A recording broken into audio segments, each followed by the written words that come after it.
Okay, so that is that, and that clips on you and goes on your headset. So I'll switch it. It's not digital in the sense that the magnetic tape is. Hello. I think that's fairly clear. My entry for 10 seconds.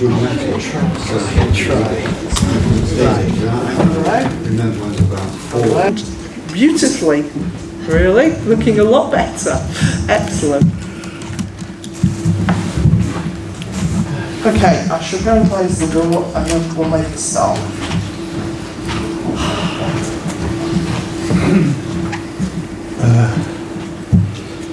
Do a lie down now. What? Where's the best place to stand? Over here? Probably. Or do you want me in the frame? In the front. It helps us have you in the frame. I'll probably wander around, so I'll just go up and down. Okay, well, Helps me think. If you go just in front I'll of the screen, just on the left, you're then on camera. I'll go under there. Where Sue is at the moment. back. Sorry, I missed all that. What? Sue's on camera at the moment, so if you're round about that sort of position, you'll be on camera. Okay, so we're recording this not once but twice today. So we can see, you know, who gets the best sound. We can have a tight and a wide camera. We can get, but we probably won't. But still, thank you all very much for being here today. This is David Harrison, who has very kindly offered us his telescope and stellarium talk, and obviously there's a fair few of you. Originally we had planned 4 book reviews for today, but unfortunately 2 of the people, one dropped out and one can't make it today, and that's Tim Carley. Next month we have Kate Black doing 3D printing, but that will only be a 45-50 minute talk, so we will almost certainly have 2 more of the book reviews, or we will have some videos for the other half of that presentation. Jenny did bring the book today to show me, and it looks really interesting, so we'll see how well Tim is next month. Okay. We have the Popular Science Talk here on the 29th. I have been running around putting up posters and advertising it, but if anyone has anywhere that they can put up a small poster, can you see me in the break and I will attempt to get one to you. It would be great. Already they're here, they're at Hall Community Centre, and they are at somewhere else that's escaping me. Upton, I think. So, first half we have David. Second half we have 2 book reviews. In the spirit of all that, I have brought a book that I want to get rid of. I've finished, so if anybody wants it, see me at the break and it can get passed around. Trish, did you finish the Lessons with Chemistry book? Have you read it yet? Next week. Put you on the spot. Brilliant book. When she's finished with it, all those of us that have read it so far have been female, and we have resolved that it ought to be. I think the next one should be the oxygen. Yes, it should be a male next time that reads it. It's an excellent book. If you like chemistry and sexism, then it's the book for you. Have you read it? I've read it, haven't I? Yeah. Good. Well done. Gold star. Okay? Right. Huh? I read it too. Was it good? Very entertaining. Good. Very entertaining. Okay. Anyway, Bad Farmer. If anyone wants Bad Farmer, see me. Right, I'm now going to kill the lights. Can somebody just get me some water? Could you do that? Yeah. Thank you very much. I've drunk it all. Hi, Dave. Come and sit down. Well, as I'm neatly positioned here, I'm going to walk over there. Right, we will just kill the lights. You probably can't see it now, but anyway. Do you want the lights on for part of it? Just while I do this little 5-minute bit, just to introduce the telescopes. Okay. So you can say hello. Hello. This is the first telescope I ever bought, about 20 years ago. Sorry, have you unmuted yourself? Well, no, I haven't. That's why I can't hear you. Oh, thank you very much. Thanks a lot.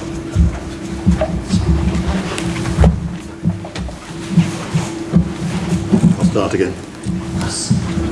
So, this is the first telescope I bought about 20 years ago. And the main reason I bought this telescope is because it has a motorised mount. The hardest thing at looking at planets without a mount is that the Earth keeps moving. So you'll spend ages finding Jupiter or something and get it all lined up nice, and then a few seconds later it'll be over there somewhere. So that's the big advantage.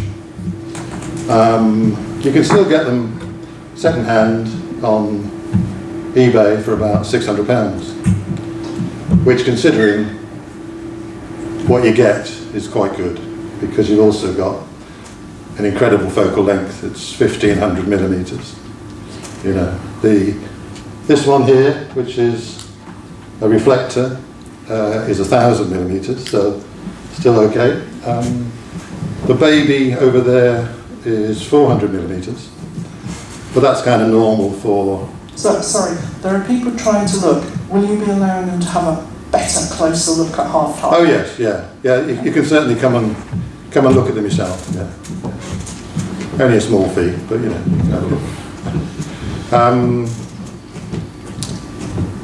So that's a refractor, which is probably the most familiar telescope. You know, Nelson would have had one when he was looking for ships. It's really the old-fashioned type of tube with a lens at the front and an eyepiece at the back, and a metal tube, and that's basically it. That's a reflector, which is, as you might imagine, it's all done with mirrors. So no glass, just mirrors. This is a combination of glass and mirrors, which is it's kind of like a logical step, really. And this one is called a Schmidt-Cassegrain. But before I go on to Schmidt, anybody recognise this behind me? Offset nebulous. Offset nebulous. No. It's not a test, it's just if anybody recognised it. Why are those two shaking hands? We don't like to ask.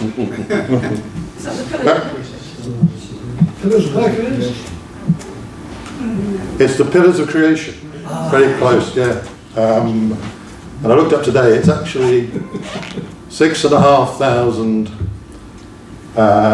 light years away from Earth, which is quite a long way. And the size of it is actually between 4 to 5 light years across, which again is, they're numbers that we can't imagine really. You know. But a light year is 6 trillion miles. So it's something like about 25 to 30 trillion miles across. Anyway, that was that. I'm pressing left. Yes, for the next slide. Yeah. Yes. Do you want the lights out now? Yeah, that's fine. Yeah. I'll do a proper talk now. That telescope is called a Schmidt-Cassegrain, and this is Schmidt, Bernhard Waldemar Schmidt, and he was, obviously, born 1879. We can't see that, but anyway, in 1930, he invented the Schmidt-Cassegrain telescope. He was a camera maker from Hamburg, and he wanted a wider field of view, and he came up with this idea. Now you're all wondering, who's Cassegrain? Oh, no, that's his telescope. So the way it's constructed is you've got a mirror, primary mirror over there. Beyond that you've got the eyepiece, but anyway, that's a primary mirror which has got, it's two pieces really, so you've got a gap in the middle. So the light goes through and it goes onto a reflecting mirror, as you can see, it comes out again. And this thing here is what Schmidt invented. It's called the collector plate. And it's, a corrector plate. And what it is to do is to actually reduce the distortion of the mirrors. So you don't want any kind of hazy colours around your planet or star. You want it nice and bright. Laser pointer. Oh, that's a good idea. Yep. You just press the button. Oh, there it is, yeah. So there's the eyepiece. There's the mirrors in two halves with a hole in the middle. The light going to this mirror, coming out again, and going through the corrector plate, which is gives you very, very clean, crisp-looking images. Now, okay. Cassegrain, Laurent Cassegrain, was 17th century. He was a Catholic priest and professor, which was not uncommon in those days. The universities were tied to the church, so you usually had to be ordained to be in the university, or at least in a tenured position in the university. And he was the inventor of the Cassegrain reflector. Oh, do it here. And this is the Cassegrain. And we can see this very similar to what we just looked at. This is the same. The two mirrors split in two, the light path coming through to another mirror, going out again, and well, sorry, not the only thing, but the thing that Schmidt did was put that lens in front of the mirror to reduce distortions of light. So I always feel a bit sad because it's always called the Schmidt-Cassegrain telescope, and nobody knows who Cassegrain is anymore, but they do know who Schmidt is because it's 1930, so it's more recent. So it gets you to wonder. You sort of think, well, how did it all start? Who invented the telescope? Any ideas? Anybody recognise this man? He's up there, Edmund Halley. Sorry, I shouldn't have put that up. Nicholas Copernicus, the great Galileo. This man, we don't really hear much about. Hans Lippershey, yeah. I hope I've spelled that right. Something like that. Hans Lippershey. Now, it's usually, the invention of the telescope is usually ascribed to Galileo. But in fact, in 1608, Lippershey, who was a Dutch optician, invented an optical device, and he filed a patent for a device that brings far things near. Sounds a bit like a telescope, doesn't it? But in 1609, somebody brought one to Venice, where Galileo was at the time, and Galileo got hold of it, and he made various modifications, adjustments, improvements to make it into an astronomical telescope, and that's why he's credited with being the inventor of the astronomical telescope. But Lippershey was kind of the inventor of the telescope.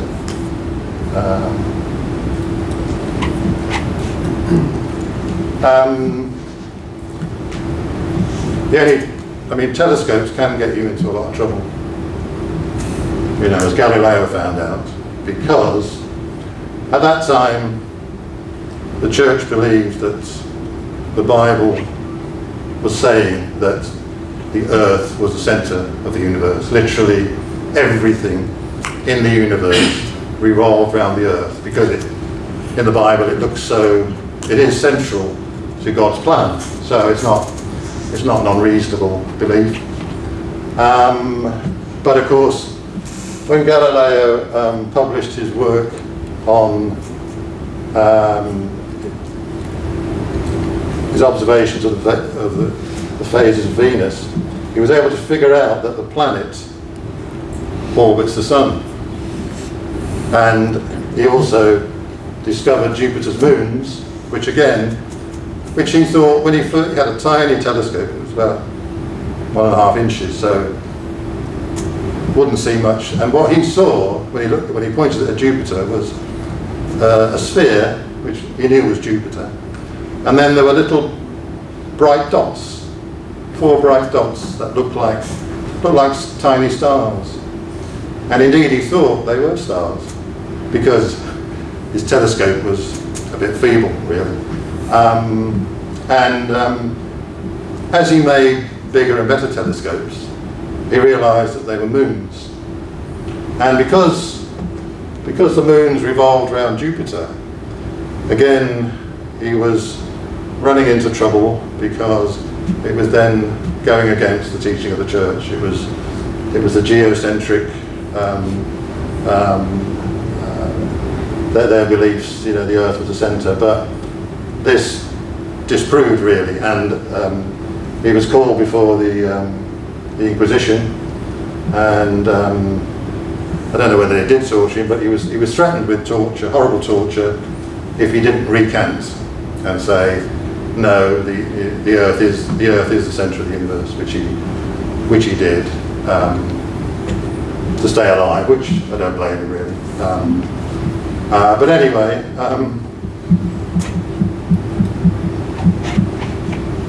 but this is the telescope he made, modified, developed, which is really one of these. This is the refractor telescope, with a big lens at the front. The light comes in and is focused at the back, and then you look down with the eyepiece. So he would have been able to see little moons with something like this. So he realised there were moons, and he also realised that they varied, their orbits varied. So you can look at Jupiter one night and you could see 4 moons in a row. You could look at it the next night and you'll see 3 one side, 1 the other, 2 another night, 2. So you can tell they're orbiting. They're not just stuck there. So that was a refractor. As I said before, this has a focal length of 400 millimeters from there to there, and it's actually 80 millimeters across the lens. And if you calculate, you come out with a fastness, as we call it, of f5, which means it's how bright the optics are. The brighter the optics, the easier you can see planets, stars, etc. Sorry,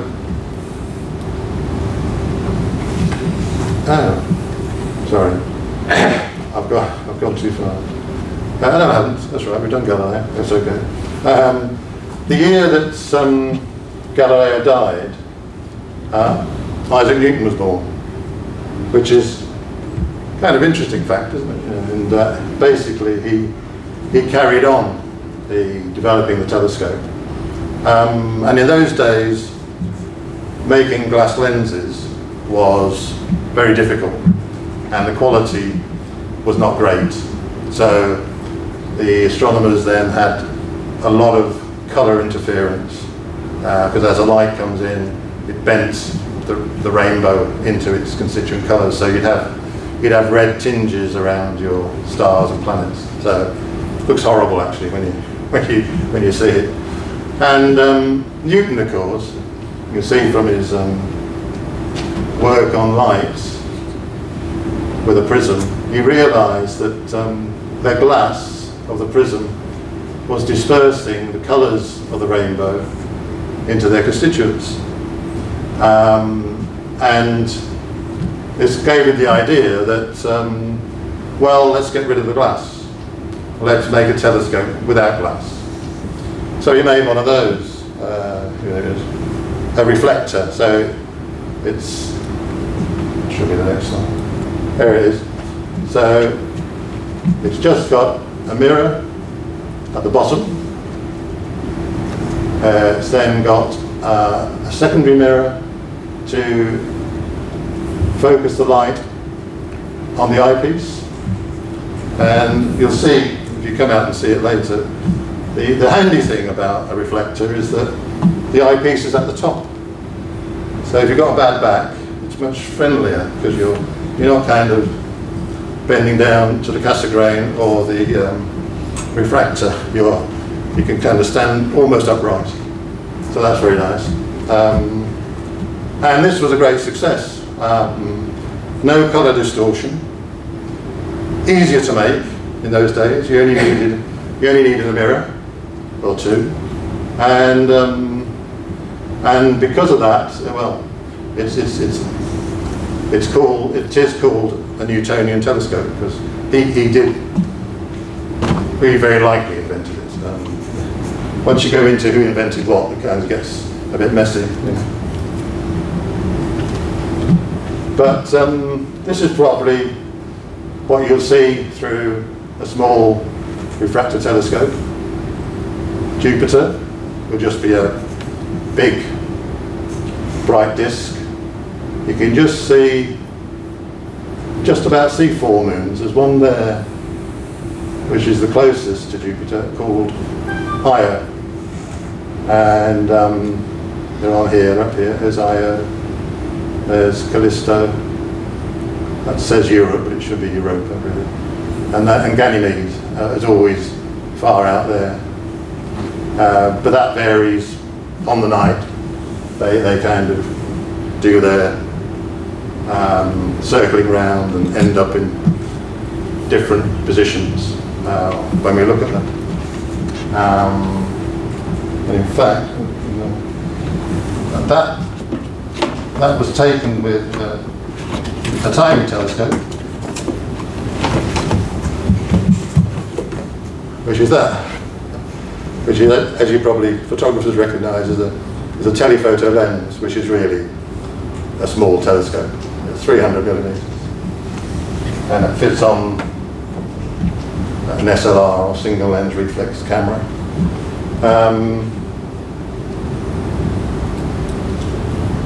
So you've probably looked at some fantastic Hubble-spaced telescope images and thought, I must see this, I must go and get a telescope and see that. And then you go onto Amazon and look for the bargain of the day and see a telescope and think, blimey, that's good, I'll have that. Comes next morning, and in the evening you get it out and you think, well, I'll find Jupiter because it's big, or I'll have a look at Saturn because it's, it's even bigger. But the only thing you have to take into account is that Saturn is 1 billion miles away, so it's quite far, so it's quite tiny. So when you get your bargain of the day telescope from Amazon, you'll see something. Jupiter will be a bit like that. Sorry, I haven't used my thing. Jupiter will look at something like that, and then you just see the moons there, and Saturn's further away, and you see something like that. That was taken with that one, which, bear in mind, is the biggest telescope I've got here today. and that's 1500 millimetres. Which if I do calculations later, but if you put a 10 millimetre eyepiece in, you basically divide the focal length by the eyepiece, so 1500 over 10, so 150 times magnification, which is, you know, quite respectable. But you bear in mind that Saturn is still 1 billion miles away, so you won't see anything like the Hubble in your telescope. Mind you, that would cost about 10 billion, so maybe that's why.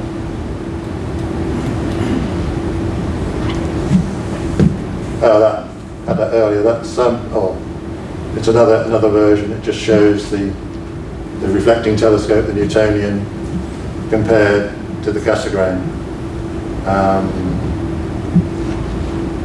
Bit missing off there, but not much more to say about that there.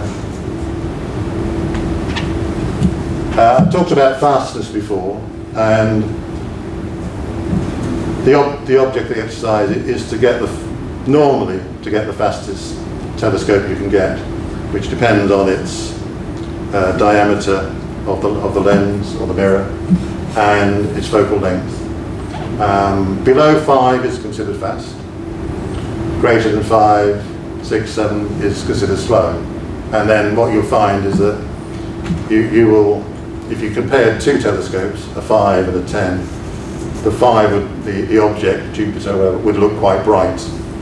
And then you'd find when you went to the 10, it would look a lot less bright, a bit more dim.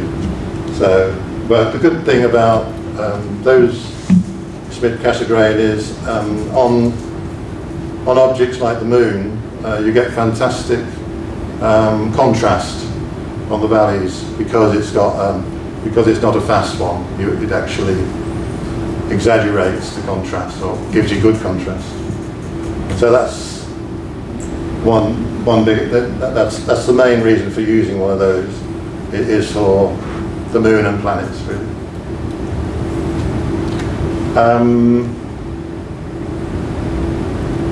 So you've then got the other issue of sort of, well, how do you find these things? In the days of Patrick Moore, you'd be very good. You'd have charts and books, and you would learn all these things. But this day and age, we don't tend to do that as much. So there's always an app that'll help you, and the app is called Stellarium, and it's free. And you download it from Play Store if you go on your phone, or go on your phone, Android or iPhone, or go on your laptop or whatever device you've got. The Wi-Fi. With the Wi-Fi, I can show it live. It's over there. It might take you a minute.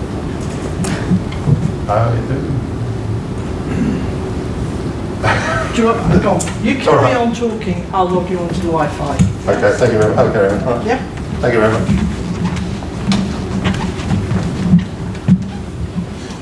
Oh yes, as I mentioned this before. You need to get off it, don't you? It's okay. Maybe we'll do that at the end. Yes. Because we may run out of time anyway. Yeah. As I mentioned before, if you want to know the magnification of your telescope, I've used 10mm eyepiece 3s. Don't need a calculator. So your refractor with a 10mm eyepiece will give you 40 times because it's 400 divided by 10, easy. Your, let me think there. Your reflector, Newtonian, over there, which is 1000mm focal length, that will give you 100 times, so your things will start to look bigger. I've taken out the Schmidt-Cassegrain for some reason, but that's 1500 over 10, 150 as I said. And the other interesting thing, if you could afford a really big telescope, like the James Webb, it's got a focal length of 1314,000 millimetres, which is quite big. Hubble is a little bit smaller. It's 57.6 thousand millimetres focal length. But that would still give you 576,000 magnification, which is quite nice, really, if you can afford one. But there you go. I don't know why I find that amusing, but it's which is really, I mean, its focal length is actually 135 metres of the James Webb, so pretty long. Oh.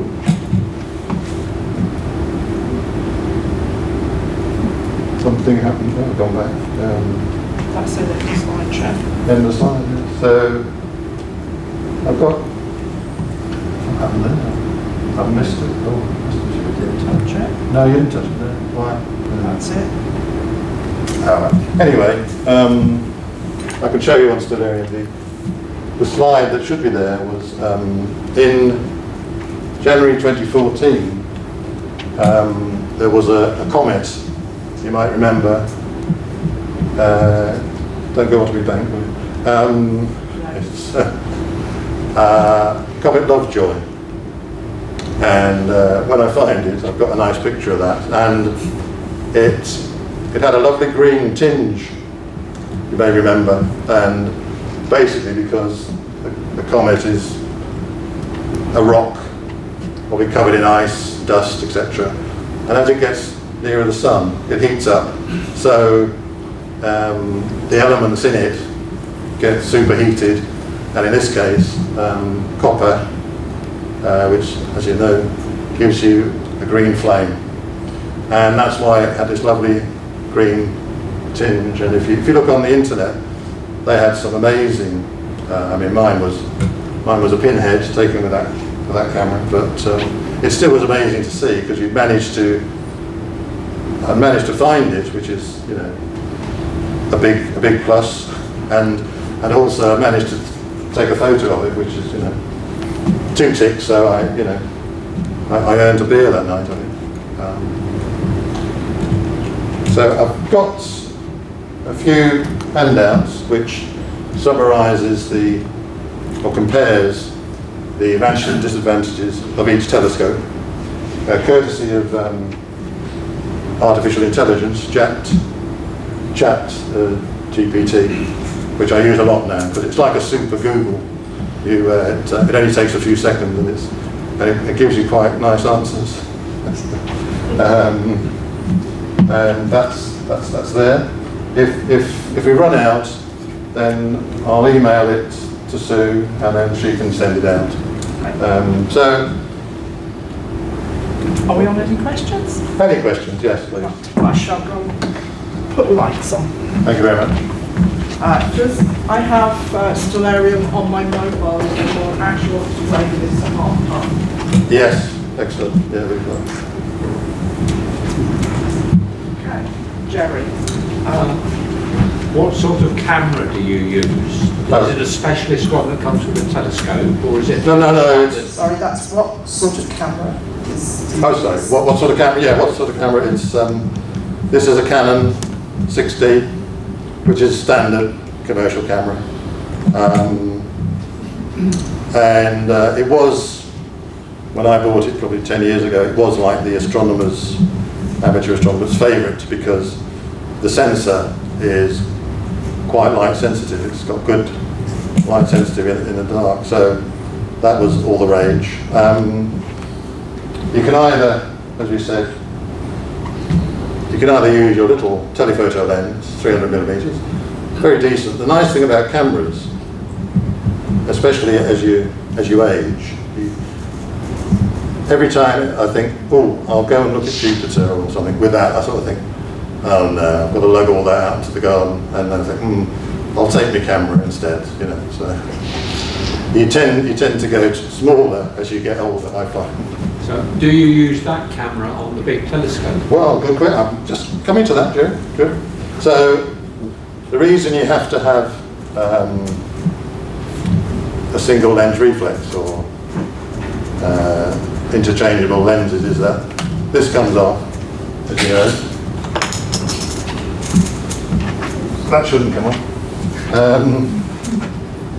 And you buy a telescope mount, which is, or T-mount, as I tend to call them, which is the fitment of your particular camera. Could be Canon, Pentax, whatever you use. You buy that T-mount from a camera shop or eBay, Amazon probably. And then you have this bit that will fit into the eyepiece, so it's an eyepiece size. You buy one of them. Put my glasses back on. So there, that's clicked. It's fixed. So then once you've found what you're looking for, put them in your pocket. People say. You just put the camera. Sideways so everyone can see what you're doing. Sorry, yeah. No. All right. Telescope. You want to go that way? Yes, perfect way. That's nice, yeah.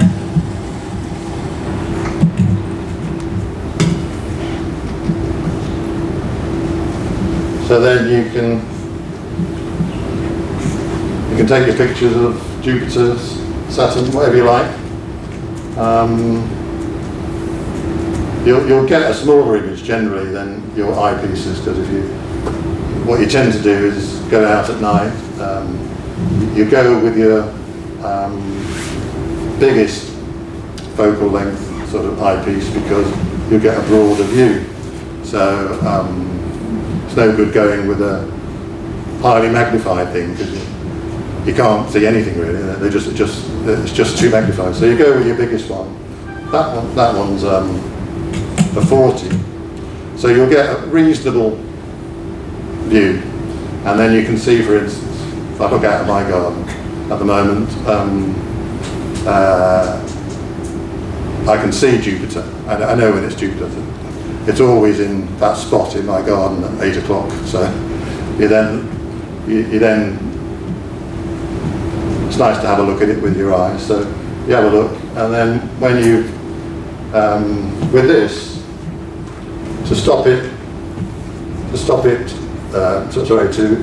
to move with the rotation of the Earth, you then calibrate this. So you can go through various calibrations, 2 stars, solar, which could be looking at Jupiter and aligning it so it's perfectly in the centre of the image, and then click on, and then it's tracking Jupiter. So you can look at that all night if you want to. It doesn't cloud over. So and then you can download that, and at least you have a memory of that evening with your camera. Okay, Basil has a question for you. Thank you, David. Very interesting. What is your camera shutter? What do you?